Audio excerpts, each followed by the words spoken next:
കുടുംബം ദൈവദൃഷ്ടിയിൽ എത്ര പ്രാധാന്യമുള്ളത്, ഇതാണ് നാം ധ്യാനിച്ചുകൊണ്ടിരിക്കുന്ന വിഷയം. അതിൻ്റെ 7ാമത്തെ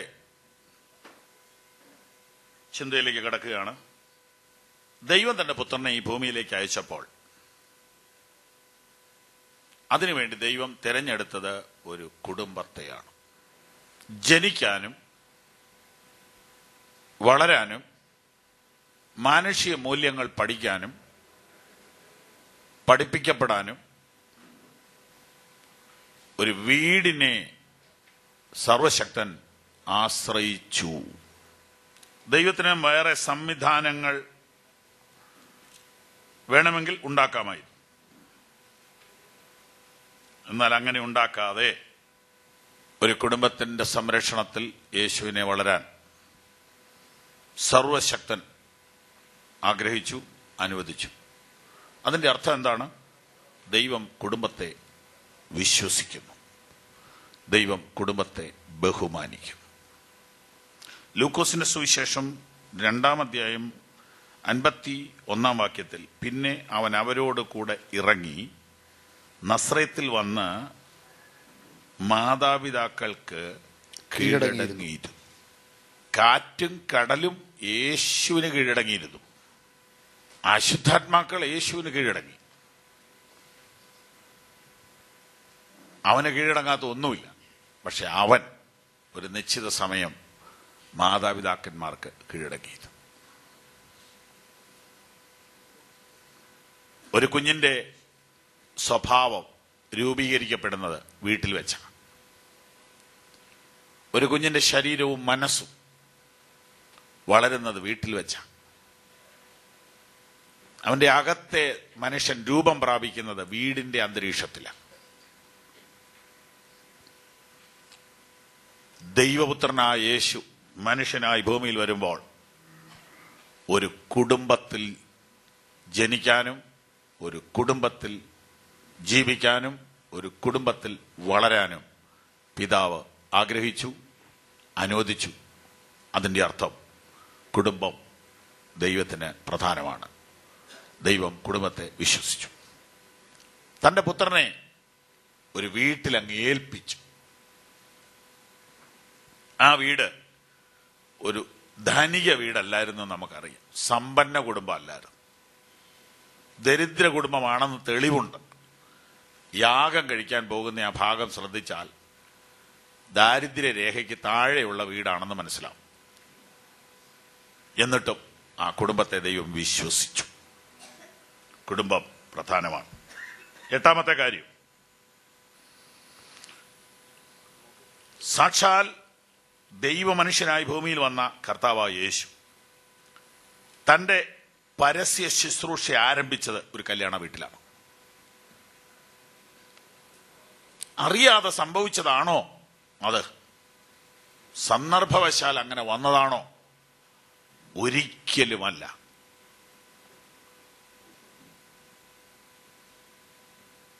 ഒന്നാമത്തെ കുടുംബത്തെ തകർത്തത് പിശാചാണ്. പിശാചിന്റെ ആദ്യ പ്രവൃത്തി എന്തെന്ന് ബൈബിളിൽ നോക്കിയാൽ കുടുംബം തകർക്കലായിരുന്നു. പിശാചിന്റെ പ്രവൃത്തികളെ അഴിപ്പാനാ മനുഷ്യപുത്രൻ വന്നത്. മനുഷ്യപുത്രൻ വന്നിട്ട് ആദ്യത്തെ പ്രവൃത്തി ഒരു കുടുംബത്തിൽ തന്നെ തുടങ്ങി.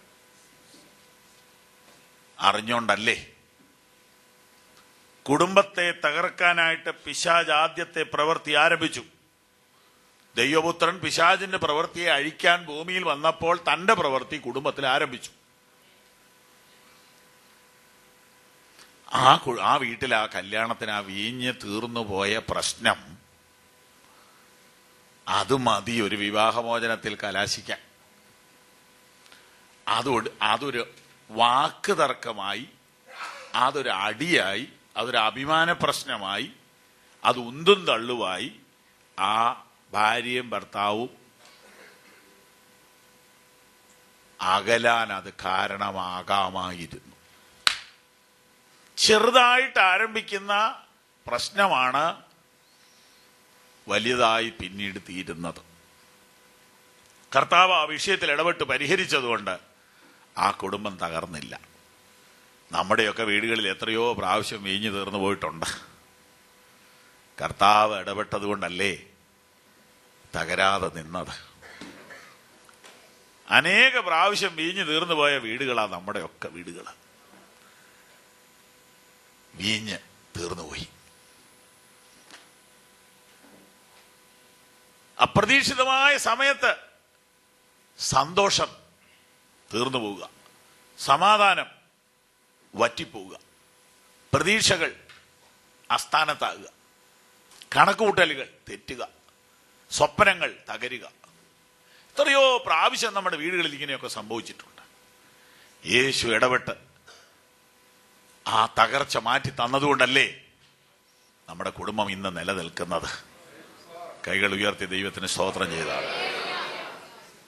അപ്പോൾ ഒന്നാമത്തെ കുടുംബത്തിലെ യേശുവിന്റെ ഭൂമിയിലെ ഒന്നാമത്തെ പ്രവൃത്തി ഒരു കുടുംബത്തിൽ തന്നെ ചെയ്യണമെന്ന് കർത്താവ് ആഗ്രഹിച്ചത് നിശ്ചയമായും ദൈവത്തിന്റെ ഹിതമായിരുന്നു, ദൈവത്തിന്റെ പദ്ധതിയായിരുന്നു.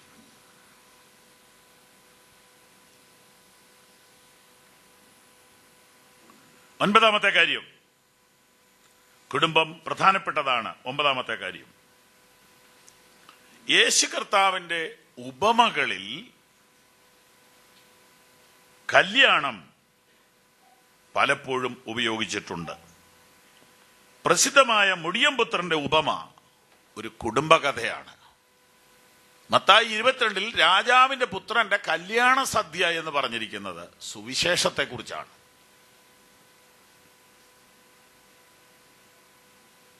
അപ്പൊ കർത്താവിന്റെ ഉപമകളെല്ലാം ഉപദേശ സത്യങ്ങളെ തെളിയിക്കാൻ വേണ്ടി പറഞ്ഞതാണ്. തിരുവെഴുത്തിന്റെ സത്യങ്ങളെ തെളിയിക്കുവാൻ കർത്താവ് ഉദ്ധരിച്ചിട്ടുള്ള ഉപമകൾ, ആ ഉപമകളിൽ പലതും കല്യാണത്തോടും കുടുംബത്തോടും ബന്ധപ്പെട്ടതായിരിക്കുന്നതിനാൽ കുടുംബം ദൈവദൃഷ്ടിയിൽ ഇമ്പോർട്ടന്റ് ആണ്. പത്താമത്തെ കാര്യം, കർത്താവിന്റെ ശിഷ്യന്മാർ വിവാഹിതരായിരുന്നു. 11ാമത്തെ കാര്യം, ആദ്യത്തെ മഹാപുരോഹിതൻ വിവാഹിതനായിരുന്നു. 12ാമത്തെ കാര്യം, ദൈവത്തോടുകൂടെ നടന്നവനും മരണം കാണാതെ എടുക്കപ്പെട്ടവനുമായ ഹാനോക്ക് വിവാഹിതനായിരുന്നു.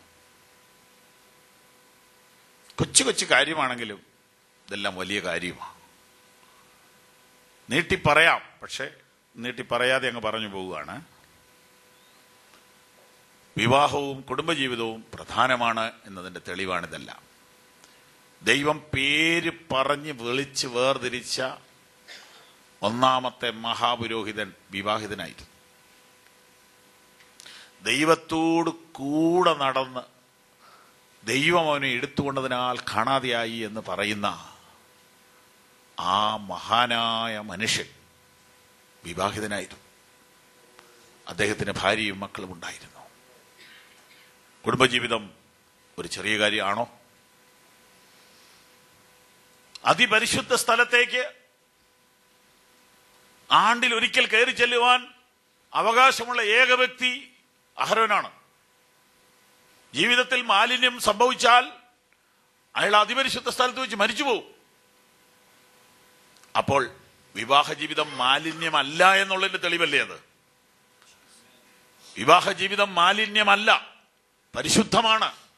ദൈവം അനുവദിച്ച വ്യവസ്ഥയ്ക്കുള്ളിൽ കുടുംബജീവിതം നയിച്ചാൽ അത് പരിശുദ്ധമാണ്. മഹാപുരോഹിതൻ മലിനപ്പെട്ടാൽ അതിപരിശുദ്ധ സ്ഥലത്ത് കയറാൻ പറ്റത്തില്ല. അദ്ദേഹത്തിന് വിവാഹം വിലക്കിയിരുന്നില്ലെങ്കിൽ വിവാഹം സ്വർഗീയമാണ്. ദൈവത്തോട് കൂടെ നടന്ന് ദൈവം എടുത്തുകൊണ്ടുപോയ മനുഷ്യൻ ഭാര്യയും മക്കളും ഉള്ളവനായിരുന്നുവെങ്കിൽ കുടുംബജീവിതം ആത്മീയതയ്ക്ക് ഒരു തടസ്സം ആണോ? ദൈവത്തോടു കൂടെ നടക്കുന്ന ഭക്തന് ഒരു ഫാമിലി ഒരു തടസ്സമാണെന്ന് ആരെങ്കിലും പറഞ്ഞാൽ നിങ്ങളത് വിശ്വസിക്കരുത്. 13ാമത്തെ കാര്യം, അത് നമ്മൾ ആദ്യം പറഞ്ഞ കാര്യമാണ്. പുതിയ നിയമത്തിലെ അതിമഹത്തായ ഉപദേശ സത്യങ്ങൾ പഠിപ്പിക്കുന്ന ലേഖനങ്ങളുടെ ഇടയ്ക്ക് കുടുംബകാര്യം പറഞ്ഞിരിക്കുന്നു. എഫേസ് ലേഖനത്തില്, കൊലോസ് ലേഖനത്തില്,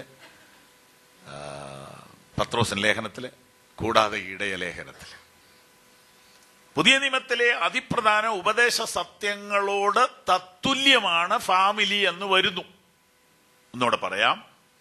സഭ എന്ന വിഷയം, രക്ഷ എന്ന വിഷയം, വീണ്ടും ജനനം എന്ന വിഷയം, കർത്താവിന്റെ വരവെന്ന വിഷയം, വിശുദ്ധ ജീവിതം എന്ന വിഷയം, വേർപാടെന്ന വിഷയം, ഇതെല്ലാം വളരെ സിസ്റ്റമാറ്റിക്കായിട്ട് പഠിപ്പിക്കുന്ന ലേഖനങ്ങളുടെ ഇടയെ കൊണ്ടുപോയിട്ട് ഭാര്യാഭർത്തൃ ജീവിതത്തിന്റെ വിശദമായ വിവരണം കൊടുത്തിരിക്കുന്നതിൽ നിന്നും എന്ത് മനസ്സിലാക്കാം? സഭയെക്കുറിച്ച് പറയുന്ന പോലെ തന്നെ ഇമ്പോർട്ടന്റ് ആണ് കുടുംബവും എന്ന് വ്യക്തമാകുന്നു. അതിൽ ഒരു ലേഖനമാണ് നമ്മൾ ഇപ്പോൾ പഠിച്ചുകൊണ്ടിരിക്കുന്നത്. 14-ാമത്തെ കാര്യം, സാത്താൻ മനുഷ്യനേക്കാൾ ബുദ്ധിമാനാണ്. സാത്താൻ ആദ്യം ചെയ്തത് ഒരു ഫാമിലിയെ തകർക്കുക എന്നതായിരുന്നു. ഇന്നും സാത്താൻ അതാ ചെയ്തുകൊണ്ടിരിക്കുന്നത്. വേറെ വലിയ കാര്യമൊന്നും ചെയ്യണ്ട, കുടുംബത്തെ തകർത്താൽ മതി. വിശേഷാൽ ഏത് കുടുംബത്തെ? ദൈവത്തിന്റെ പദ്ധതി ഏത് കുടുംബത്തിലൂടെ നടക്കുവാൻ ഒരുങ്ങുന്നുവോ ആ കുടുംബത്തെ തകർക്കുക. കുറച്ചുകൂടെ മുമ്പോട്ട് കയറ്റി പറഞ്ഞാൽ ശുശ്രൂഷകന്റെ കുടുംബത്തെ വേട്ടയാടുക. ഇത് സാത്താന്റെ പഴയ ഒരായുധമാണ്. ഇന്ന് വരെയും അവനത് തുടർന്നുകൊണ്ടിരിക്കുന്നു. അതുകൊണ്ട് ശുശ്രൂഷയിലുള്ളവർ വളരെ വിനയത്തോടെ ഈ വിഷയത്തിൽ ദൈവകൃപയ്ക്കായി പ്രാർത്ഥിക്കണം. 15-ാമത്തെ കാര്യം, ക്രിസ്തു മണവാളൻ, സഭ മണവാട്ടി എന്നാവർത്തിച്ച് ബൈബിളിൽ പറയുമ്പോൾ കല്യാണം ദൈവദൃഷ്ടിയിൽ ഇമ്പോർട്ടന്റ് അല്ലേ? എഫേസ്യ ലേഖനത്തിൽ നാം ഇങ്ങനെ വായിക്കുന്നു, കർത്താവിനെന്ന പോലെ സ്വന്തം ഭർത്താക്കന്മാർക്ക് കീഴടങ്ങുകയും ക്രിസ്തു സഭയെ സ്നേഹിച്ചതുപോലെ ഭർത്താക്കന്മാർ ഭാര്യമാരെ സ്നേഹിക്കട്ടെ. എഫേസ്യർ 5:22 മുതൽ വായിക്കാം. എഫേസ്യർ 5:22, ഭാര്യമാരെ കർത്താവിന് എന്ന പോലെ സ്വന്തം ഭർത്താക്കന്മാർക്ക് കീഴടങ്ങുവീൻ. ക്രിസ്തു ശരീരത്തിന്റെ രക്ഷിതാവായി സഭയ്ക്ക് തലയാകുന്നത് പോലെ ഭർത്താവ് ഭാര്യയ്ക്ക് തലയാകുന്നു. എന്നാൽ സഭ ക്രിസ്തുവിന് കീഴടങ്ങിയിരിക്കുന്നത് പോലെ ഭാര്യമാരും ഭർത്താക്കന്മാർക്ക് സകലത്തിലും കീഴടങ്ങിയിരിക്കണം. ഭർത്താക്കന്മാരെ, ക്രിസ്തുവും സഭയെ സ്നേഹിച്ചതുപോലെ നിങ്ങളുടെ ഭാര്യമാരെ സ്നേഹിപ്പീൻ. അവൻ അവളെ വചനത്തോടുകൂടിയ ജലസ്നാനത്താൽ വെടിപ്പാക്കി വിശുദ്ധീകരിക്കേണ്ടതിന് കറ, ചുളുക്കം മുതലായത് ഒന്നുമില്ലാതെ സഭയെ ശുദ്ധയും നിഷ്കളങ്കയുമായി തനിക്ക് തന്നെ തേജസ്സോടെ മുൻനിർത്തേണ്ടതിനും തന്നെത്താൻ അവൾക്കു വേണ്ടി ഏൽപ്പിച്ചു കൊടുത്തു. അവണ്ണം ഭർത്താക്കന്മാരും തങ്ങളുടെ ഭാര്യമാരെ സ്വന്തം ശരീരങ്ങളെപ്പോലെ സ്നേഹിക്കേണ്ടതാകുന്നു. ഭാര്യയെ സ്നേഹിക്കുന്നവൻ തന്നെത്താൻ സ്നേഹിക്കുന്നു. ആരും തന്റെ ജഡത്തെ ഒരു നാളും പകച്ചിട്ടില്ലല്ലോ. ക്രിസ്തുവും സഭയെ ചെയ്യുന്നത് പോലെ അതിനെ പോറ്റി പുലർത്തുകയത്രേ ചെയ്യുന്നത്. നാം അവന്റെ ശരീരത്തിന്റെ അവയവങ്ങളല്ലോ. അത് നിമിത്തം ഒരു മനുഷ്യൻ അപ്പനെയും അമ്മയെയും വിട്ട് ഭാര്യയോട് പറ്റിച്ചേരും, ഇരുവരും ഒരു ദേഹമായി തീരും. ഈ മർമ്മം വലിയത്. ഞാൻ ക്രിസ്തുവിനെയും സഭയെയും ഉദ്ദേശിച്ചത്രേ പറയുന്നത്. എത്ര ഭയങ്കരമാണ്! ഭാര്യമാരെ എന്ന് തുടങ്ങി ആരംഭിച്ച ആ തിരുവെഴുത്ത് അവസാനിപ്പിക്കുമ്പോൾ പറയുകയാണ്, ഞാൻ ക്രിസ്തുവിനെയും സഭയെയും ഉദ്ദേശിച്ചത്രേ പറയുന്നത്. ഇവിടെ ഭർത്താവ് കർത്താവിന്റെ സ്ഥാനത്തും ഭാര്യ സഭയുടെ സ്ഥാനത്തും നിൽക്കുന്നു. ഇത്ര പ്രാധാന്യത കുടുംബത്തിന് യേശു തമ്പുരാൻ കൊടുത്തിരിക്കുന്നു എന്ന് നാം തിരിച്ചറിയേണ്ടതല്ലേ? ഇതിനെ ഒരു കളിയായിട്ടെടുക്കാതെ ഗൗരവത്തോടെ കാണുവാൻ നമുക്കും നമ്മുടെ തലമുറയ്ക്കും ദൈവം ഇടയാക്കട്ടെ. 16-ാമത്തെ കാര്യം, 16-ാമത്തെ കാര്യം 1 തിമോത്തിയോസ് 3:12 ശുശ്രൂഷകന്മാർ ഏക ഭാര്യയുടെ ഭർത്താക്കന്മാരും മക്കളെയും സ്വന്തം കുടുംബങ്ങളെയും നന്നായി ഭരിക്കുന്നവരും ആയിരിക്കണം. ആമേൻ. അതിനോട് ചേർത്ത് വായിക്കാവുന്ന പല വാക്യങ്ങളുണ്ട്. 3-ാം അധ്യായത്തിന്റെ 2-ാമത്തെ വാക്യം. എന്നാൽ അധ്യക്ഷൻ നിരപവാദ്യനായി ഏകഭാര്യയുടെ ഭർത്താവും നിർമ്മതനും ജിതേന്ദ്രിയനും സുശീലനും അതിഥിപ്രിയനും ഉപദേശിപ്പാൻ സമർത്ഥനുമായിരിക്കണം. ഈ അധ്യക്ഷൻ എന്ന് പറഞ്ഞിരിക്കുന്നിടത്ത് ബിഷപ്പ് എന്ന് തർജ്ജമ ചെയ്യാം. അങ്ങനെയാണെങ്കിൽ ബിഷപ്പ് വിവാഹിതനായിരിക്കണമെന്ന് സീനിയർ ബിഷപ്പായ പൗലോസ് പറയുന്നു. ആരാ പിന്നീട് അവിവാഹിതനായിരിക്കണമെന്ന് കണ്ടുപിടിച്ചത്? ഒരാൾ അവിവാഹിതനായി ഇരിക്കാൻ ഇഷ്ടപ്പെടുന്നെങ്കിൽ കുഴപ്പമില്ല, അവരെ നിർബന്ധിച്ച് വിവാഹം കഴിപ്പിക്കേണ്ട. അതൊരു വരമാണ്. വിവാഹം കഴിക്കാതെ കർത്താവിനെ സേവിക്കാൻ ഒരാൾക്ക് വിളിയുണ്ടെങ്കിൽ അത് ചെയ്തോട്ടെ. എന്നാൽ അതൊരു നിയമമല്ല. നിയമം ഇതാണ്. ശുശ്രൂഷകന് വേണ്ടിയുള്ള നിയമമായി ഇപ്പൊ വായിച്ചത്. ഒരു ബിഷപ്പ് വിവാഹിതനായിരിക്കണം. അധ്യക്ഷൻ നല്ല കുടുംബജീവിതമുള്ളവനായിരിക്കണം. മാതൃകയുള്ള ഒരു കുടുംബജീവിതം നയിക്കുന്നവനെ മാത്രമേ ചർച്ചിന്റെ ചാർജിൽ ആക്കാവൂ എന്ന് തിരുവെഴുത്ത് ശക്തമായി പറഞ്ഞിരിക്കുന്നു. അതും കുടുംബജീവിതത്തിന്റെ പ്രാധാന്യതയല്ലേ സൂചിപ്പിക്കുന്നത്? 17-ാമത്തെ കാര്യം, കുഞ്ഞാടിന്റെ കല്യാണം വന്നുവല്ലോ എന്ന് പറഞ്ഞുകൊണ്ടാണ് വെളിപ്പാട് പുസ്തകം അവസാനിക്കുന്നത്. ഇതിൽ കൂടുതൽ എന്താ ഈ വിഷയത്തിന്റെ പ്രാധാന്യതയ്ക്ക് വേണ്ടി നമുക്ക് കിട്ടേണ്ടത്? വെളിപ്പാട് പുസ്തകത്തിന്റെ ഒടുവിലേക്ക് വരുമ്പോൾ 19-ാം അധ്യായം 7-ാമത്തെ വാക്യം. വെളിപ്പാട് പുസ്തകം 19:7. നാം സന്തോഷിച്ച് ഉല്ലസിച്ച് അവന് മഹത്വം കൊടുക്കുക. കുഞ്ഞാടിന്റെ കല്യാണം വന്നുവല്ലോ. കുഞ്ഞാടിന്റെ കല്യാണം വന്നുവല്ലോ. അവന്റെ കാന്തയും തന്നെത്താൻ ഒരുക്കിയിരിക്കുന്നു. അവന്റെ കാന്തയും തന്നെത്താൻ ഒരുക്കിയിരിക്കുന്നു. ആദാമിന്റെ കല്യാണം പറഞ്ഞുകൊണ്ട് ബൈബിൾ ആരംഭിച്ചു. കുഞ്ഞാടിന്റെ കല്യാണം പറഞ്ഞുകൊണ്ട് ബൈബിൾ അവസാനിപ്പിക്കും. വേറെ എന്തെങ്കിലും ഒന്ന് പറഞ്ഞുകൂടെ? കർത്താവിന്റെ വരവിനോട് ബന്ധപ്പെട്ട് വേറെ എന്തെങ്കിലും പറഞ്ഞുകൂടെ? ഇതൊരു കല്യാണം എന്നെന്തിനാ പറഞ്ഞത്? ഒരു തലമുറയിലും ഒരു ഭക്തനും കല്യാണത്തെയും കുടുംബജീവിതത്തെയും നിസ്സാരമായിട്ട് കാണരുത്. അതിനല്ലേ അതങ്ങനെ പറഞ്ഞത്? കുടുംബത്തെ തകർക്കാൻ പോരാടുന്ന പിശാചിന് ഈ സത്യങ്ങൾ ആളുകൾ പഠിക്കുന്നത് ഇഷ്ടമല്ല. ഈ ക്ലാസുകൾ കേൾക്കുന്നത് ഇഷ്ടമല്ല. ഇതെങ്ങനെയും തകർക്കാൻ അവൻ പോരാടും. എങ്കിലും കർത്താവ് തന്റെ സഭയെ പണിയും. ഈ സത്യം അനേകരറിയണം. എല്ലാ പഞ്ചായത്തിലും ഇത് അറിയണം. ഈ സത്യം എല്ലാവരും അറിഞ്ഞ് അതിൽ ദൃഢതയുണ്ടായാൽ സാത്താന് പിന്നെ മറ്റൊരു പഞ്ചായത്തിലേക്ക് പോകേണ്ടി വരും. ഇതിന്റെ ആ പാവനതയും പ്രാധാന്യതയും ദൈവത്തിന് ഇതിന്മേലുള്ള ആ ദൃഷ്ടിയും ദൈവത്തിന്റെ കാവലും ദൈവത്തിന് ഇതിനെക്കുറിച്ചുള്ള ആ ഹൃദയഭാരവും ഓരോ വിശ്വാസിയുടെയും അകത്തൊരു തീ പോലെ കത്തിയാൽ സാത്താന് പിന്നെ ഇവിടെ നിന്നിട്ട് വലിയ കാര്യം ഉണ്ടാകത്തില്ല. മറ്റൊരു പഞ്ചായത്ത് അവൻ തേടേണ്ടി വരും. കുടുംബങ്ങളിലെ തകർച്ചയിലൂടെയാണ് സാത്താൻ ഇടം കിട്ടുന്നത്. കുടുംബത്തിൽ സാത്താൻ ഇടം കിട്ടിയാൽ സഭയിൽ സാത്താൻ ഇടം കിട്ടും. ക്രമേണ സാത്താൻ ആ ദേശം മുഴുവൻ നശിപ്പിച്ച്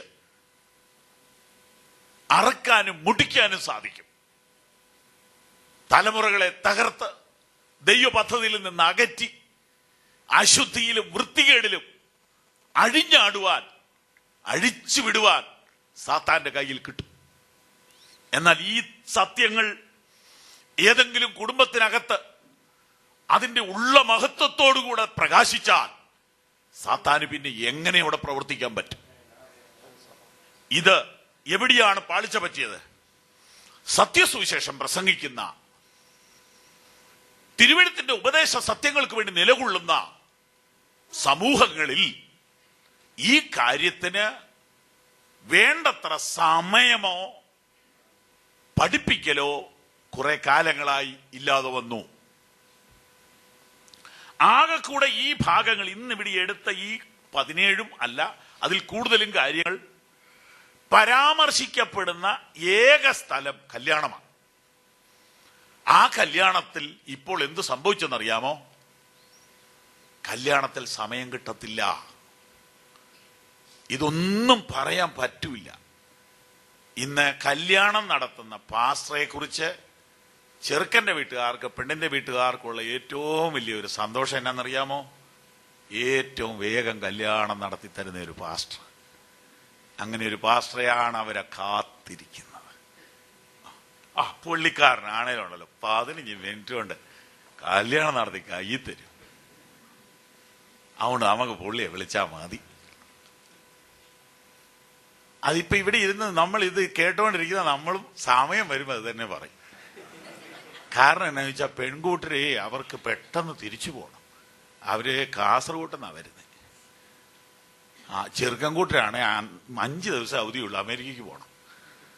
അതുകൊണ്ട് നമുക്ക് ഇതിപ്പോ ഇത്ര ഒരുപാടൊന്നും പറയാനില്ലല്ലോ. എല്ലാം കൂടെ പറഞ്ഞ് അങ്ങനെ അങ്ങ് വീഴിക്കും.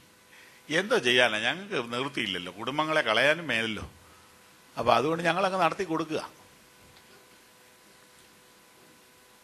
ഒരു കാര്യം വ്യക്തമാണ്, കല്യാണത്തിന്റെ ഉപദേശം കല്യാണത്തിന് പറയാനല്ല ദൈവം ഉദ്ദേശിച്ചത്. കല്യാണത്തിന് പറയാനാ ഉദ്ദേശിച്ചെങ്കിൽ എഫേസ്യ ലേഖനത്തിൽ ഇത് എഴുതേണ്ട കാര്യമില്ല. എഫേസ്യ ലേഖനം സഭയെ പഠിപ്പിക്കുമ്പോൾ ഇത് പഠിപ്പിക്കണം. അപ്പൊ സഭയെ പഠിപ്പിക്കുന്നുണ്ടെങ്കിലേ പഠിപ്പിക്കാൻ പറ്റുള്ളൂ. സങ്കീർത്തനം മാത്രം കൂടുതൽ സമയം എടുക്കുന്ന ഒരു രീതിയിലാണ് ഇപ്പൊ പൊക്കോണ്ടിരിക്കുന്നത്. അതിന് മാറ്റം ദൈവം വരുത്തട്ടെ. എഫേസ്യ ലേഖനമോ കൊലോസ്യ ലേഖനമോ പത്രോസിന്റെ ലേഖനമോ ചർച്ചിൽ പഠിപ്പിക്കണോ? പഠിപ്പിച്ചാൽ അതിനകത്തെ അതിപ്രധാന ഉപദേശങ്ങളുടെ കൂട്ടത്തിലാണ് ഇത് കയറി വരുന്നത്. അതിപ്രധാന ഉപദേശങ്ങളുടെ കൂട്ടത്തിൽ ഇത് കയറി വരും. അല്ലാതെ കല്യാണത്തിന് പറയാനല്ല എഫേസ്യർ 5:22 എഴുതി വെച്ചത്. കല്യാണത്തിന് പറയാനല്ല. കല്യാണത്തിൽ ഇതെല്ലാം പറയണമെന്ന് വിചാരിച്ചാൽ അത് ഒരു ഭോഷത്തരം തന്നെയാണ്. കാരണം 1000 പേര് കുറഞ്ഞത് വന്നിരിപ്പുണ്ട്. കല്യാണത്തിലെ പ്രധാനം എന്ന് പറയുന്നത് എന്തുവാ? അത് നടത്തുന്നവർക്കേ അറിയത്തുള്ളൂ അതിന്റെ കാര്യം. നമ്മൾ ഈ പ്രസംഗിക്കുന്നവർക്കല്ലല്ലോ അതിന്റെ ഭാരം. ഫുഡിന്റെ കാര്യങ്ങള്, ബന്ധുക്കാരെ പിണക്കാതെ കൈകാര്യം ചെയ്യണത് ഇതെല്ലാം വലിയ ടെൻഷനാണ്. ഒരു അരമണിക്കൂർ കൊണ്ട് ഈ പരിപാടി നടത്തി കിട്ടിയാൽ ബാക്കിയെല്ലാം ചെയ്ത് സമയത്തിന് പിരിഞ്ഞ് വലിയ കുഴപ്പം കൂടാതെ അവസാനിപ്പിക്കാൻ പറ്റും. ഇപ്പൊ ഈ പറഞ്ഞ കാര്യമൊക്കെ പറയണേ എന്തോ ഒരു സമയം വേണം. അപ്പൊ എന്ത് സംഭവിച്ചു? മാനസാന്തരം, സ്നാനം, വിശുദ്ധ ജീവിതം, വേർപാട്, കർത്താവിന്റെ വരവ്, സുവിശേഷീകരണം, ഈ കാര്യങ്ങൾക്ക് മുൻതൂക്കം കൊടുക്കുന്ന കൂട്ടായ്മകൾ, ഈ കാര്യങ്ങളിൽ വളരെ ശ്രദ്ധ ചെലുത്തുന്ന സഭകൾ, ഫാമിലിയെ കുറിച്ചുള്ള ക്ലാസുകളിൽ പുറകിൽ പോയി. ദീർഘനാളുകളായി അവർ ഈ കാര്യത്തിൽ പുറകിൽ പോയി. ഇത്രത്തോളം ഗൗരവമുള്ള കാര്യമാണിതെന്ന് സഭയോട് പറയുവാൻ വൈകിപ്പോയിരിക്കുന്നു. കുഞ്ഞാടിന്റെ കല്യാണം വന്നുവല്ലോ എന്ന് പറഞ്ഞുകൊണ്ടെന്ന് വെളിപ്പാട് പുസ്തകം നിർത്തുമ്പോൾ കുടുംബജീവിതത്തിന്റെ പ്രാധാന്യത അതിനകത്തുണ്ടെന്നാണ് എനിക്ക് തോന്നുന്നത്. 2 കൊരിന്ത്യർ 11 വരുമ്പോൾ 2-ാം വാക്യം, ഞാൻ നിങ്ങളെക്കുറിച്ച് ദൈവത്തിന്റെ എരിവോടെ എരിയുന്നു. ഞാൻ ക്രിസ്തു എന്ന ഏക പുരുഷനെ നിങ്ങളെ നിർമ്മല കന്യകയായി ഏൽപ്പിപ്പാൻ വിവാഹ നിശ്ചയം ചെയ്തിരിക്കുന്നു. എന്നാൽ സർപ്പം ഹവ്വായെ ഉപായത്താൽ ചതിച്ചതുപോലെ നിങ്ങളുടെ മനസ്സ് ക്രിസ്തുവിനോടുള്ള ഏകാഗ്രതയും നിർമ്മലതയും വിട്ട് വഷളായി പോകുമോ എന്ന് ഞാൻ ഭയപ്പെടുന്നു. ഇത്ര സീരിയസ്നെസ് ഈ വിഷയത്തിനുണ്ടോ?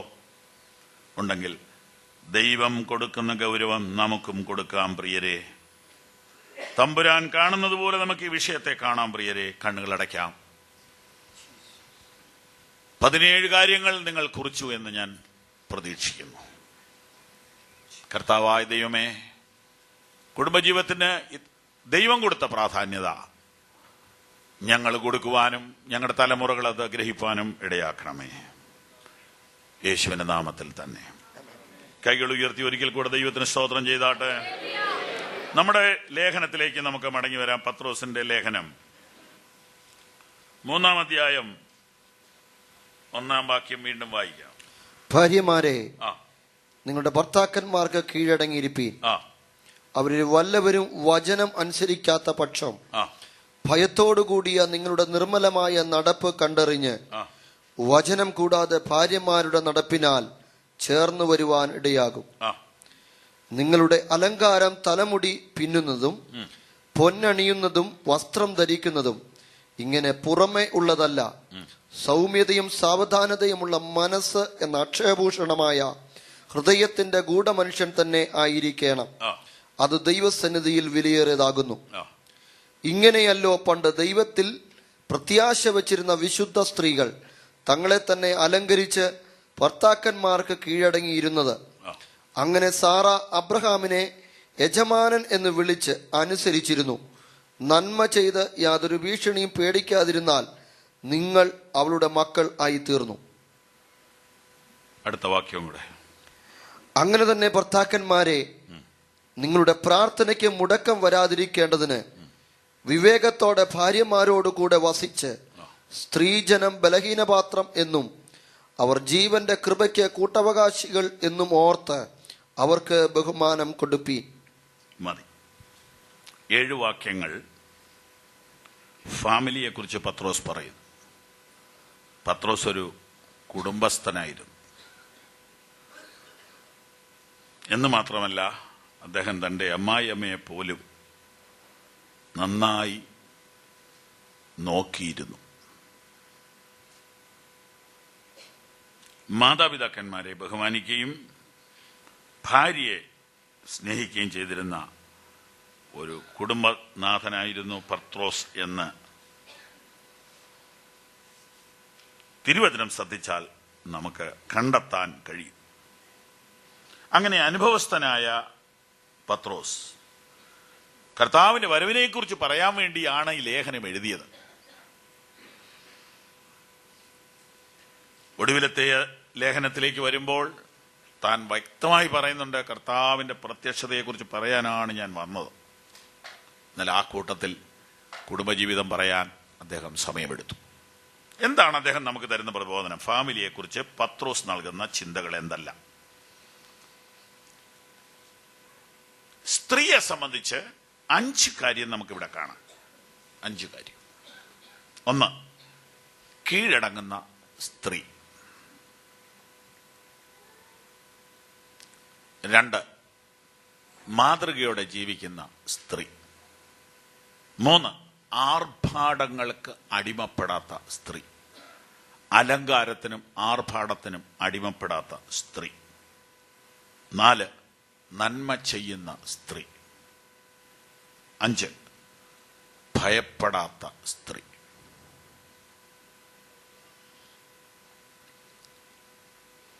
ഇങ്ങനെ 5 കാര്യമെങ്കിലും പത്രോസിന്റെ പ്രബോധനത്തിൽ ഉണ്ട്.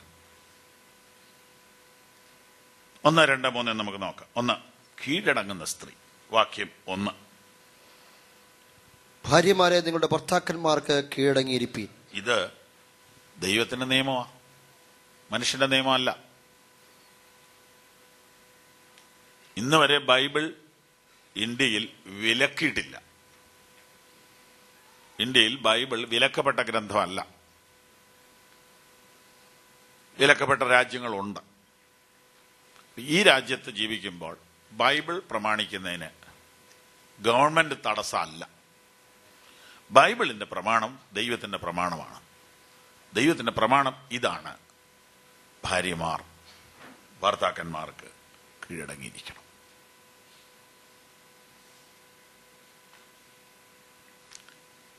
എങ്ങനെ കീഴടങ്ങണം, എന്തുകൊണ്ട് കീഴടങ്ങണം എന്നൊക്കെ ചോദിച്ചാൽ അത് ഒരു അടിമത്വം ആണോ? ഒരിക്കലും അല്ല. 1 കൊരിന്ത്യർ 15-ാം അധ്യായം 28-ാമത്തെ വാക്യം ഒന്ന് വായിക്കാമോ? എന്നാൽ അവന് സകലവും കീഴ്പ്പെട്ടു വന്ന ശേഷം ദൈവം സകലത്തിലും സകലവുമാകേണ്ടതിന് പുത്രൻ താനും സകലവും തനിക്ക് കീഴാക്കി കൊടുത്തവന് കീഴ്പ്പെട്ടിരിക്കും. പുത്രൻ പിതാവിന് കീഴ്പ്പെട്ടിരിക്കും എന്ന് പറഞ്ഞാൽ അടിമത്വമാണോ? അല്ല. ബൈബിളിലെ കീഴ്പ്പെടൽ എന്ന് പറയുന്നത് ഒരിക്കലും അടിമത്വമല്ല. പിതാവ്, പുത്രൻ, പരിശുദ്ധാത്മാവ് ത്രിയേക ദൈവമാണ്.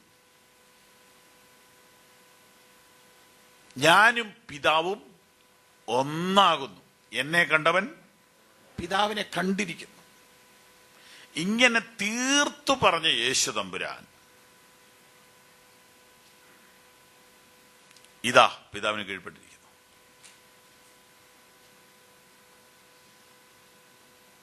അതൊരു അടിമത്വമല്ല.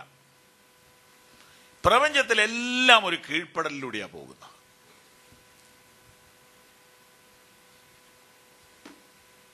പത്രോസിന്റെ ലേഖനത്തിലോട്ട് വരുമ്പോൾ 2-ാം അധ്യായം 18-ാം വാക്യം, വേലക്കാരെ പൂർണ്ണ ഭയത്തോടെ യജമാനന്മാർക്ക് നല്ലവർക്കും ശാന്തന്മാർക്കും മാത്രമല്ല മൂർഖന്മാർക്കും കൂടെ കീഴടങ്ങിയിരിക്കുവീൻ. 2:14 ശ്രേഷ്ഠാധികാരി എന്ന് വെച്ച് രാജാവിനും ദുഷ്പ്രവർത്തിക്കാരുടെ ദണ്ഡനത്തിനും സൽപ്രവർത്തിക്കാരുടെ മാനത്തിനുമായി അവനാൽ അയക്കപ്പെട്ടവൻ എന്ന് വെച്ച് നാടുവാഴിക്കും കീഴടങ്ങുവീൻ. ഇങ്ങനെ കീഴടങ്ങുവീൻ കീഴടങ്ങുവീൻ കീഴടങ്ങുവീൻ എന്ന് പറഞ്ഞിട്ട് 3:1 വന്നപ്പോൾ അവണ്ണം എന്നൊരു സാധനം വിട്ടുപോയി. അതുപോലെ ഭാര്യമാരെ നിങ്ങളുടെ ഭർത്താക്കന്മാർക്ക് കീഴടങ്ങുവീൻ. എന്നാലേ ഒരു സിസ്റ്റം വർക്ക് ചെയ്യത്തുള്ളൂ. ഭാര്യ ഭർത്താവിന് കീഴ്പ്പെടുക എന്ന് പറയുന്നത് അടിമത്വം അല്ല, അതൊരു വ്യവസ്ഥയാണ്. അതിന്റെ മറുവശം ഉടൻ തന്നെ കണ്ടില്ലെങ്കിൽ നമുക്ക് തെറ്റിദ്ധാരണ വരും. 7-ാം വാക്യത്തിൽ സ്ത്രീജനം ബലഹീന പാത്രമെന്നും അവർ ജീവന്റെ കൃപയ്ക്ക് കൂട്ടവകാശികൾ എന്നും ഓർത്ത് അവർക്ക് ബഹുമാനം കൊടുപ്പീൻ. ഭാര്യ കീഴ്പ്പെടണമെന്ന് പറഞ്ഞിട്ട് ഉടനെ പറയുകയാണ് ഭർത്താവ് ഭാര്യയ്ക്ക് റെസ്പെക്റ്റ് കൊടുക്കണമെന്ന്. അപ്പൊ ഇത് രണ്ടും കൂടെ വരുമ്പോ അവിടെ അടിമത്വം ഇല്ല. കീഴ്പ്പെടുന്ന ഭാര്യയ്ക്ക് റെസ്പെക്റ്റ് കൊടുക്കുന്ന ഭർത്താവ് കീഴ്പ്പെടുത്താൻ വേണ്ടി മർദ്ദന മുറകൾ ഉപയോഗിക്കുകയോ ഭീഷണി വാക്ക് ഉപയോഗിക്കുകയോ അല്ല, റെസ്പെക്റ്റ് ചെയ്യുക. സത്യത്തിൽ കീഴ്പ്പെടുന്നയാള് മറ്റേ ആൾക്ക് റെസ്പെക്റ്റ് കൊടുക്കേണ്ടതല്ലേ? എന്റെ മേലുദ്യോഗസ്ഥന് ഞാൻ കീഴ്പ്പെടുന്നു, എന്റെ മേലുദ്യോഗസ്ഥൻ എന്നെ റെസ്പെക്ട് ചെയ്യത്തില്ല, ഞാൻ അദ്ദേഹത്തെ റെസ്പെക്ട് ചെയ്യണം. ഇതല്ലേ ലോകത്തിലെ നിയമം? ഒരു പോലീസ് ഓഫീസറെ അയാളുടെ താഴെ നിൽക്കുന്ന ഓഫീസർ സല്യൂട്ട് ചെയ്യണം, റെസ്പെക്ട് ചെയ്യണം. പക്ഷെ അദ്ദേഹം തിരിച്ച് ഇദ്ദേഹത്തെ റെസ്പെക്ട് ചെയ്യണ്ട. പക്ഷെ ഇവിടെ വെച്ചിരിക്കുന്ന നിയമം ഭാര്യ കീഴ്പ്പെടണം, ഭർത്താവ് ബഹുമാനിക്കണം. ഇത് രണ്ടും കൂടെ കൂട്ടി യോജിപ്പിച്ചേ. അവിടെ അടിമത്വം ഇല്ല, അവിടെ ചവിട്ടിത്തേക്കലില്ല, അവിടെ പുച്ഛിക്കലില്ല, അവിടെ അപമാനിക്കലില്ല, ചെറിയതും വലിയതും ഇല്ല. അവർ രണ്ടുപേരും ഒന്നാ. ഈ സത്യം രണ്ടു കൂട്ടരും തിരിച്ചറിയണം. തിരുവെഴുത്തിന്റെ ജ്ഞാനം ഉണ്ടാകണം. എന്നാൽ ഇതെല്ലാം പറയുമ്പോഴും ഇതൊന്നും ഇതുപോലെ മനസ്സിലാക്കാത്ത ധാരാളം കുടുംബങ്ങളുണ്ട്. ഇവിടെ തന്നെയുണ്ട്, ഇന്ന് തന്നെയുണ്ട്, ഇവിടെ തന്നെയുണ്ട്. കാരണം ഇതൊന്നും ഹസ്ബൻഡ് കേൾക്കുന്നില്ലല്ലോ ഈ ക്ലാസ്. അപ്പൊ പിന്നെ ഇതൊക്കെ ഇനിയിപ്പോ എത്ര മണിക്കൂർ പറഞ്ഞിട്ട് എന്നാ കാര്യം? ഇതെല്ലാം കേൾക്കുന്ന ഒരാൾ തന്നെ കേട്ടോണ്ടിരിക്കുക, മറുവശം കേൾക്കുന്നില്ല. അല്ലെ ഭർത്താവ് കേട്ടോണ്ടിരിക്കുക, ഭാര്യ കേൾക്കുന്നില്ല. അപ്പൊ വ്യത്യസ്തമായ അനുഭവങ്ങളിലൂടെ കടന്നു പോകുന്ന ദൈവമക്കളുണ്ട്. അവിടെ നിങ്ങൾ അതിനകത്തൊരു സാധ്യത കാണണം. അതിനകത്തൊരു പോസിറ്റീവായ വശം കാണണം. ഇങ്ങനെയൊരു കുടുംബത്തിൽ നിന്ന് പോലും രക്ഷകനെ അറിയാൻ ദൈവം ഭാഗ്യം തന്നല്ലോ. ഇങ്ങനെയൊരു സാഹചര്യത്തിൽ നിന്ന് പോലും ഈ രക്ഷയുടെ സന്തോഷം അറിയാൻ ദൈവം ഭാഗ്യം തന്നല്ലോ.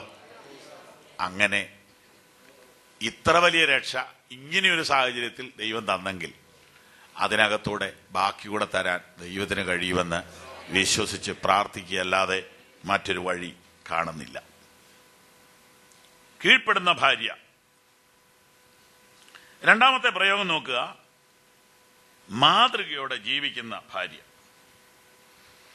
3:1 അവരിൽ വല്ലവരും വചനമനുസരിക്കാത്ത പക്ഷം ഭയത്തോടുകൂടിയ നിങ്ങളുടെ നിർമ്മലമായ നടപ്പ് കണ്ടറിഞ്ഞ് വചനം കൂടാതെ ഭാര്യമാരുടെ നടപ്പിനാൽ ചേർന്നു വരുവാൻ ഇടയാകും. ആമേൻ.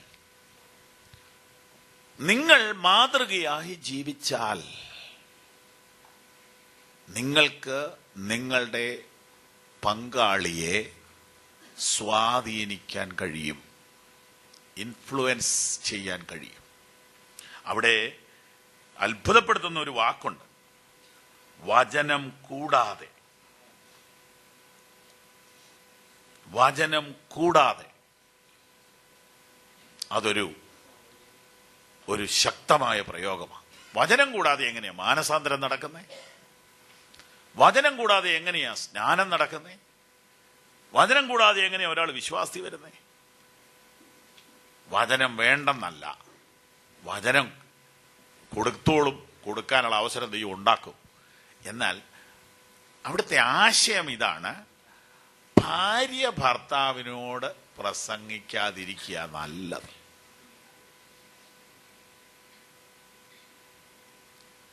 അതിന് പകരം ജീവിച്ചാ മതിയെന്ന്. ജീവിതമെന്ന പ്രസംഗം കൊണ്ട് ഭാര്യയ്ക്ക് ഭർത്താവിനെ നേടാം.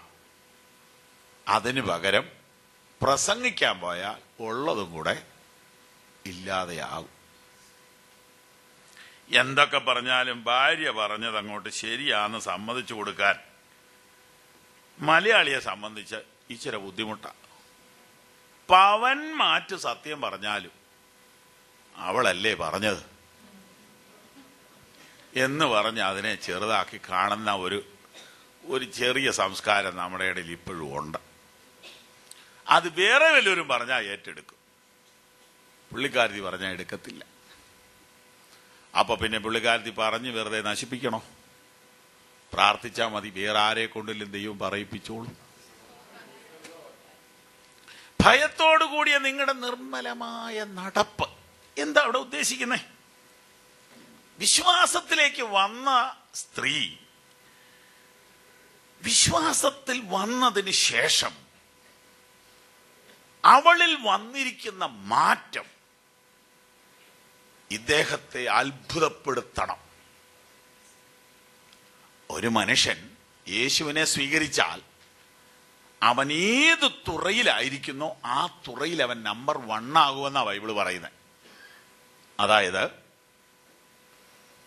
ഒനേസിമോസ് ജയിലിൽ വെച്ച് മാനസാന്തരപ്പെട്ടു.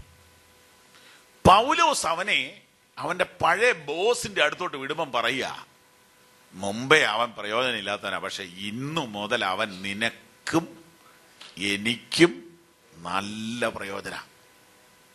അപ്പൊ അവനൊരു സെർവന്റ് എന്ന നിലയിൽ ഇനി അവൻ പഴയതിനേക്കാൾ ഷൈൻ ചെയ്യും. അങ്ങനെയാണെങ്കിൽ ഒരു ഭാര്യ എന്ന നിലയിൽ അവൾ പഴയതിനേക്കാൾ നന്നാവും. ഭയത്തോടുകൂടിയ നിങ്ങളുടെ മാതൃകയുള്ള ജീവിതം കണ്ട് പ്രസംഗം കൂടാതെ ചേർന്ന് വരുവാനിടയാകും. അങ്ങനെ ചേർന്ന് വരാൻ ഇടയായ ആരെങ്കിലും ഇവിടെ വന്നിട്ടുണ്ടോ? ധാരാളം പേരെ എനിക്കറിയാം.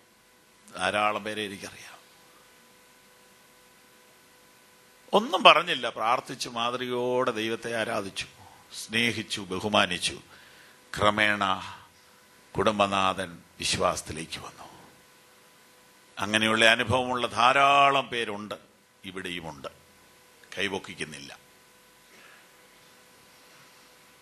പത്രോസ് പറയുന്ന ഈ കാര്യം സത്യമാണ്. ഇതങ്ങ് വിശ്വസിക്കുക. അങ്ങനെ വിശ്വസിക്കുക. 10 കൊല്ലമായിട്ട് നടന്നില്ലെങ്കിലും വിശ്വസിക്കുക. നീ ദൈവത്തിന്റെ മഹത്വം കാണും. വിശ്വസിക്കുക, നീ ദൈവത്തിന്റെ മഹത്വം കാണും. വചനം കൂടാതെ ഭാര്യമാരുടെ നടപ്പിനാൽ ചേർന്നു വരുവാൻ ഇടയാകും. വചനമുള്ളിൽ വന്നാൽ ആ വ്യക്തി കൂടുതൽ ബെറ്റർ ആവും. എല്ലാ ഡിപ്പാർട്ട്മെന്റിലും ബെറ്റർ ആവും. അങ്ങനെ വരുമ്പോൾ അത് ഭർത്താവിനെ സ്വാധീനിക്കും. ഓ, എന്തൊരു മാറ്റം എന്ന് ഉള്ളിലെങ്കിലും പറയും. അങ്ങനെ വരുമ്പോൾ വചനത്തോടൊരു താല്പര്യം അവർക്ക് വർദ്ധിക്കും. അങ്ങനെ വരുവാൻ ഇടവരട്ടെ. മൂന്നാമത്തേത്, അലങ്കാരത്തിന് അടിമപ്പെടാത്ത സ്ത്രീ. വാക്യം 3 വായിക്കാമോ?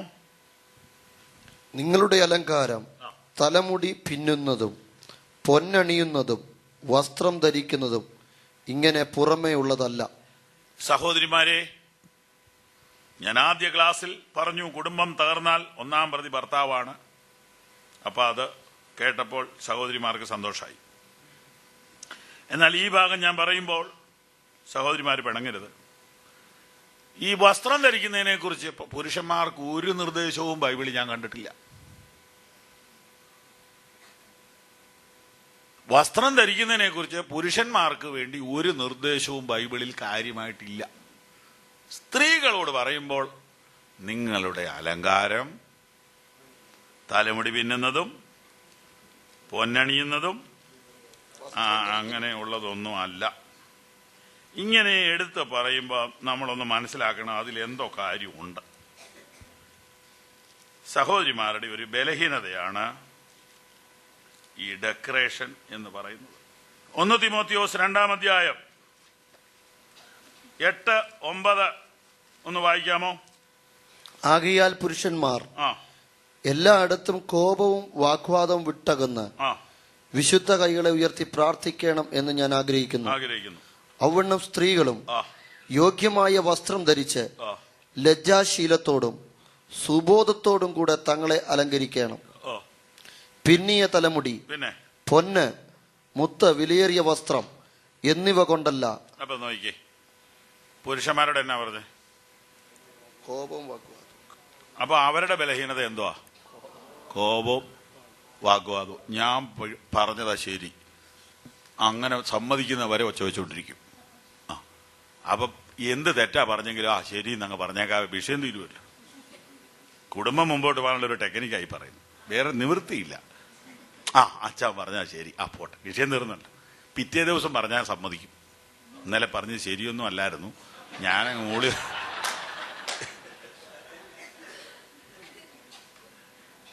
സ്വതം പുരുഷന്മാരുടെ ബലഹീനത കോപം, വാഗ്വാദം. ഇത് രണ്ടും വിട്ടേച്ച് കൈ ഉയർത്തി എന്ത് ചെയ്യണം? പ്രാർത്ഥിക്കണം. എന്ന് പറഞ്ഞാൽ ഈ കോപം പോകാനുള്ളൊരു പണിയാത്. അതിൽ കുറെ നേരം പിടിച്ചു നിന്ന് നോക്കാം. ഇപ്പൊ വേണ്ട, പിടിച്ചു. ഭയങ്കരമായിട്ട് ദേഷ്യം വരുമ്പോൾ ഇങ്ങനെ നിന്ന് നോക്കാൻ മതി. സ്വതം കൈ പൊക്കുന്നത് ആയുധം വെച്ച് കീഴടങ്ങുന്നതിന് തുല്യമാണ്.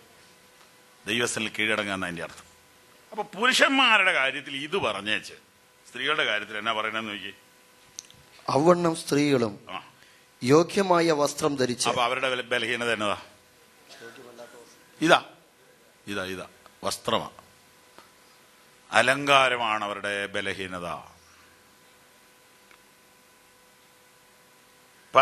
പലരുടെയും ഇപ്പോഴത്തെ പ്രശ്നം, ഈ സാധനങ്ങൾ ഇനി എവിടെ വെക്കും?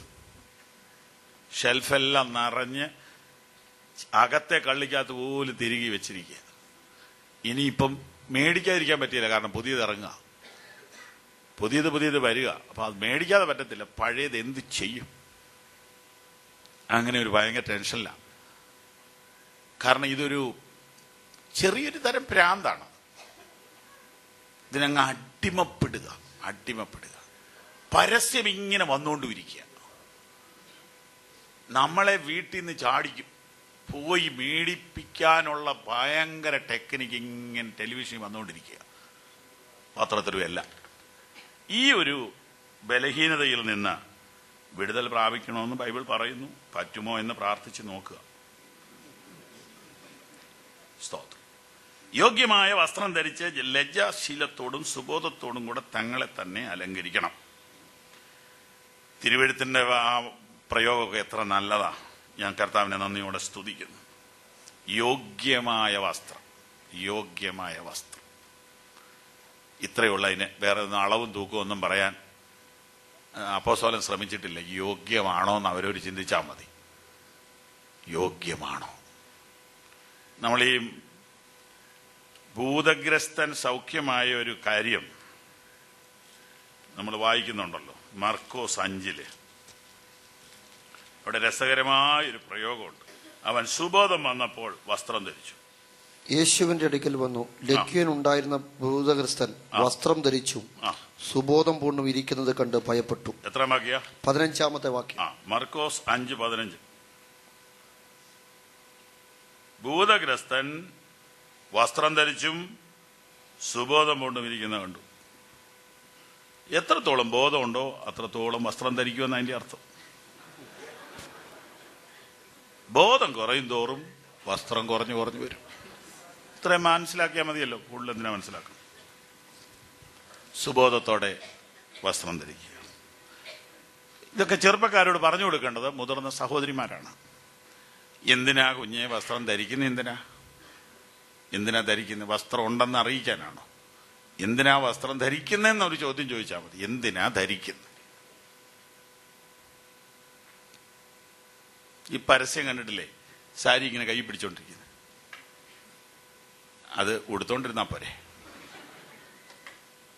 അപ്പൊ ഇതൊരു ലോകം അങ്ങനെയായ, ലോകം അങ്ങനെ ഒഴുകുക. ഇവിടെ ഇരിക്കുന്ന അമ്മമാർ ഈ തലമുറയ്ക്ക് വെളിച്ചമാകണം. പെൺകുട്ടികളോട് പറഞ്ഞു കൊടുക്കണം, എന്തിനാ വസ്ത്രം ധരിക്കുന്നേ? മറയ്ക്കാനോ അതോ പ്രൊജക്റ്റ് ചെയ്യാനോ? മറയ്ക്കാനാണെങ്കിൽ മറയണം. ഇതൊക്കെ വലിയ വിവാദമാണ്.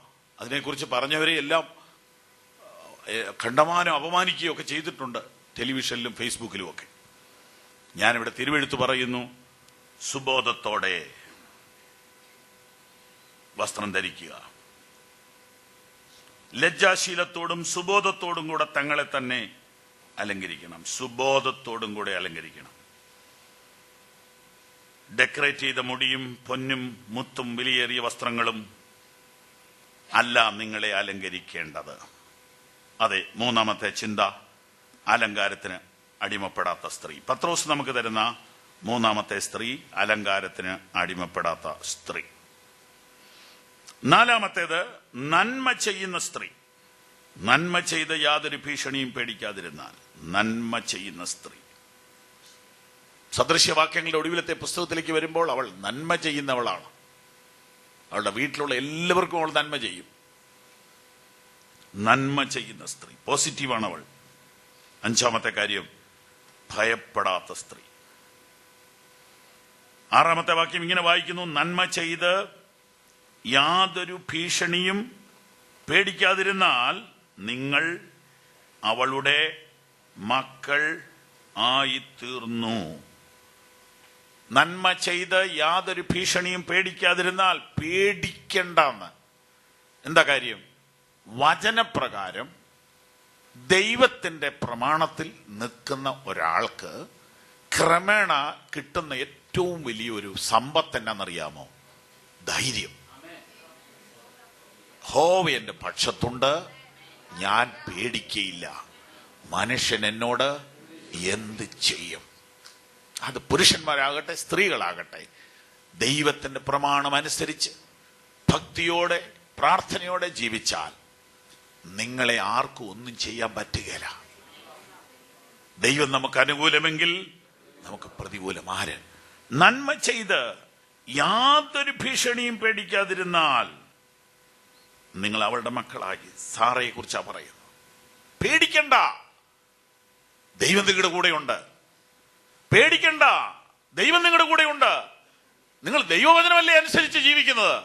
പേടിക്കണ്ട, ലോകം മുഴുവൻ പ്രതികൂലമാകട്ടെ, ദൈവം നിങ്ങളുടെ കൂടെയുണ്ട്. നിങ്ങൾ തിരുവെഴുത്തിന് വേണ്ടി നിന്നാൽ ദൈവം നിങ്ങൾക്ക് വേണ്ടി നിൽക്കും. ഇന്നത്തെ ക്ലാസ് അവസാനിപ്പിക്കാൻ പോകുന്നു. ഭർത്താക്കന്മാരെ കുറിച്ച് 3 കാര്യം പത്രോസ് പറഞ്ഞിരിക്കുന്നു. 1, 7-ാം വാക്യത്തിലെ 3 കാര്യം. അങ്ങനെ തന്നെ ഭർത്താക്കന്മാരെ, നിങ്ങളുടെ പ്രാർത്ഥനയ്ക്ക് മുടക്കം വരാതിരിക്കേണ്ടതിന് വിവേകത്തോടെ ഭാര്യമാരോട് കൂടെ വസിച്ച് സ്ത്രീജനം ബലഹീനപാത്രമെന്നും അവർ ജീവന്റെ കൃപയ്ക്ക് കൂട്ടവകാശികളെന്നും ഓർത്ത് അവർക്ക് ബഹുമാനം കൊടുപ്പി. 1, പ്രാർത്ഥിക്കുന്ന ഭർത്താവ്. 2, വിവേകിയായ ഭർത്താവ്. ആ വിവേകത്തിനകത്ത് ചില കാര്യമുണ്ട്. അണ്ടർസ്റ്റാൻഡിങ്, മനസ്സിലാക്കുന്ന, കൂടെ വസിക്കുന്ന. സ്ത്രീജനം ബലഹീന പാത്രമെന്നും അവൾ ജീവന്റെ കൃപയ്ക്ക് കൂട്ടവകാശികളെന്നും മനസ്സിലാക്കണം.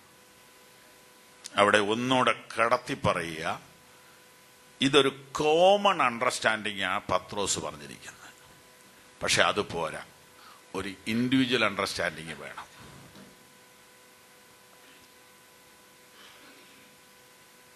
അവനവന്റെ ഭാര്യയെ മനസ്സിലാക്കണം, അവനവന്റെ ഭർത്താവിനെ മനസ്സിലാക്കണം, മനസ്സിലാക്കണം. അത് വിജയത്തിന്റെ രഹസ്യമാണ്. മനസ്സിലാക്കണം. കുറെ ദിവസം കൊണ്ട് മനസ്സിലാക്കാവുന്ന കാര്യമാണ്. വിവേകിയായ ഭർത്താവ് മനസ്സിലാക്കുന്നു കാര്യങ്ങളെ.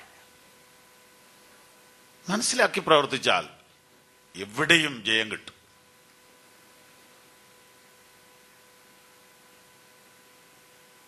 വിവേകത്തോടെ ഭാര്യമാരോട് കൂടെ വസിക്കുക. കൂടെ വസിക്കുക. അതെല്ലാം ഇതൊരു ഫാമിലി സെമിനാർ അല്ലല്ലോ, അതുകൊണ്ട് ഞാൻ അത്രേ പറയുന്നുള്ളൂ. കൂടെ വസിക്കുക. സാന്നിധ്യം, സാമീപ്യം ഒരുപാട് ആഗ്രഹിക്കുന്നു സ്ത്രീ. ഒരുപാട് ആഗ്രഹിക്കുന്നു സാന്നിധ്യവും സാമീപ്യവും. അതിന് പകരം എന്തെങ്കിലും മേടിച്ചു കൊടുത്താൽ പോരാ. വീട് മേടിച്ചു തരാം, കാർ മേടിച്ചു തരാം, അതല്ല. സാന്നിധ്യമാ വേണ്ടത്. കൂടെ വസിക്കുക. വിവേകത്തോടെ ഭാര്യമാരോട് കൂടെ വസിക്കുക. സാന്നിധ്യം, സാമീപ്യം.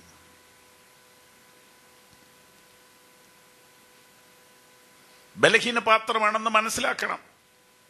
ബലഹീന പാത്രം എന്താ? പെട്ടെന്ന് സംശയിക്കും, പെട്ടെന്ന് തെറ്റിദ്ധരിക്കും, പെട്ടെന്ന് തളരും, പെട്ടെന്ന് വാടും, പെട്ടെന്ന് പിണങ്ങും, പെട്ടെന്ന് സങ്കടപ്പെടും.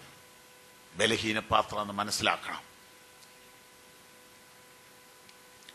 അപ്പൊ ഒന്ന് കെയർ ചെയ്യണം, ഒന്ന് താങ്ങണം. മൺപാത്രത്തിൽ നിറച്ച് വെള്ളമിരിക്കുമ്പോൾ ഒരു കൈ അടി പിടിച്ചെടുത്തില്ലെങ്കിൽ കുഴ കയ്യിലിരിക്കും. ചെമ്പുപാത്രമാണ് കുഴപ്പമില്ല.